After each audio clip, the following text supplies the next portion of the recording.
Olá, querido aluno! Chegamos ao resumo do módulo 3. Olha só, não é metade, metade de 7 é 3,5. Então, na metade do 4, nós vamos fechar essa conta aí, olha só.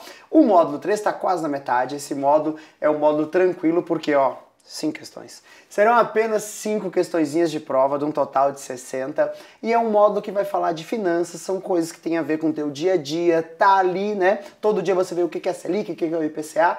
Beleza? Então por isso ele é um módulo fácil. E lembrando, não precisa de calculadora. Vem comigo, vamos fazer o resumo desse módulo 3, tá?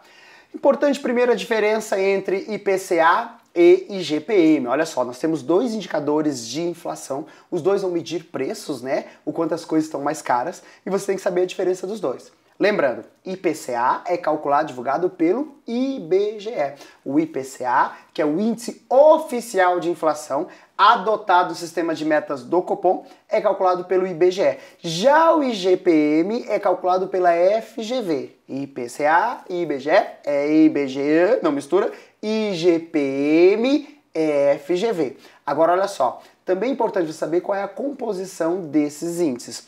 O IPCA, ele é composto pelo, na verdade, é o custo de vida das famílias que ganham de 1 a 40 salários mínimos. É o quanto está mais caro sobreviver as famílias que ganham de 1 até 40 salários mínimos. Já o IGPM é um misto de outros 3 indicadores. Lembre, 60% dele é o IPA, 30% dele é o IPC e 10% dele é o INCC. Então é importante essas são as diferenças de IPCA e IGPM para a prova. Lembrando, mais uma vez, o IPCA é o Índice Oficial de Metas do Copom.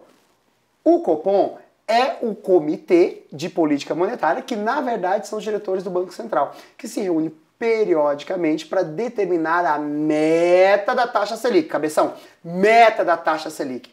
A taxa Selic, ela não é determinada pelo Copom. O Copom determina a meta. A meta da taxa Selic serve como base para a taxa Selic ser apurada.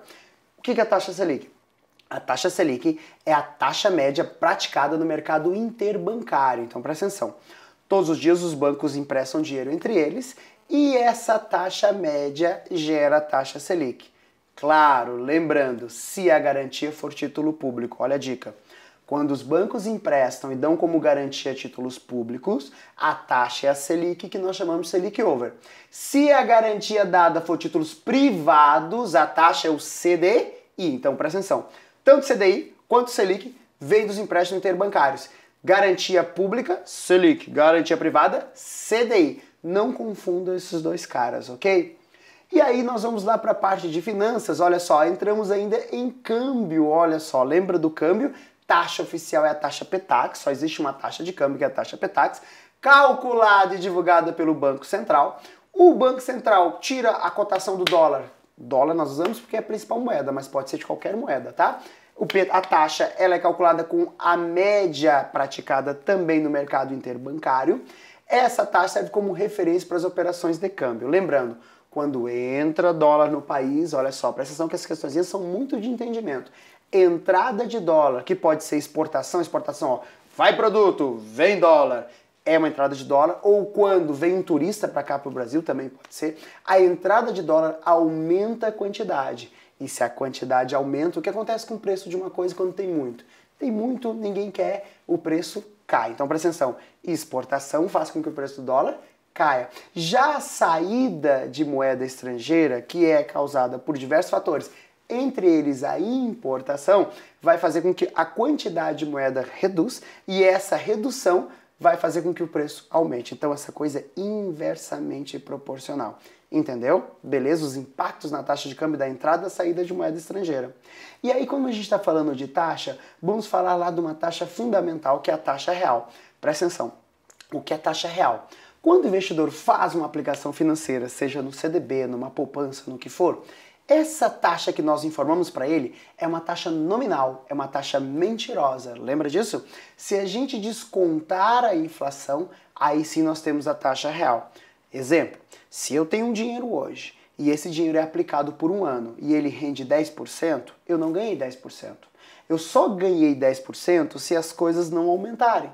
Do que adianta lá no final eu tirar 10% a mais e a batata tá mais caro, o arroz tá mais caro, o transporte tá mais caro, o aluguel tá mais caro? Então no fim eu não ganhei 10%. Na realidade não foi 10%. Então o que é a taxa real? É quando você pegar esse ganho nominal, que é esse 10, tirar dele a inflação, descontar. Mas preste atenção, esse descontar não é subtrair. Como assim, professor, não é subtrair? Olha só, se eu tive um ganho de 10 e a inflação foi de 6, a taxa real ela vai ser um pouco menor do que 4. Então presta atenção, eu tive 10, tirei 6, parece que dá 4. Mas lembre-se dessa frasezinha, a realidade ela é pior que você imagina. Na prática vai dar 3,7, mas você não precisa saber disso, só precisa saber o conceito.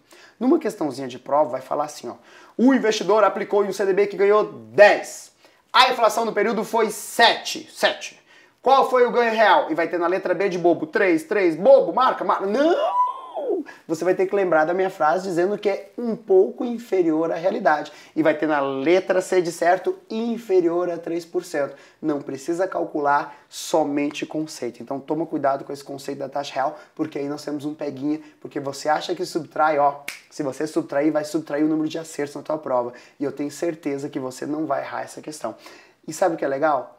Terminamos o resumo do módulo 3. Demais! Puxa, eu estou muito orgulhoso de você, já está até aqui. Agora eu te espero no módulo 4. O módulo 4 é o maior, mas presta atenção, é o mais fácil também. Eu vou te acompanhar em todo o módulo 4. A gente se encontra no resuminho do módulo 4, beleza? Um abraço, até o próximo vídeo.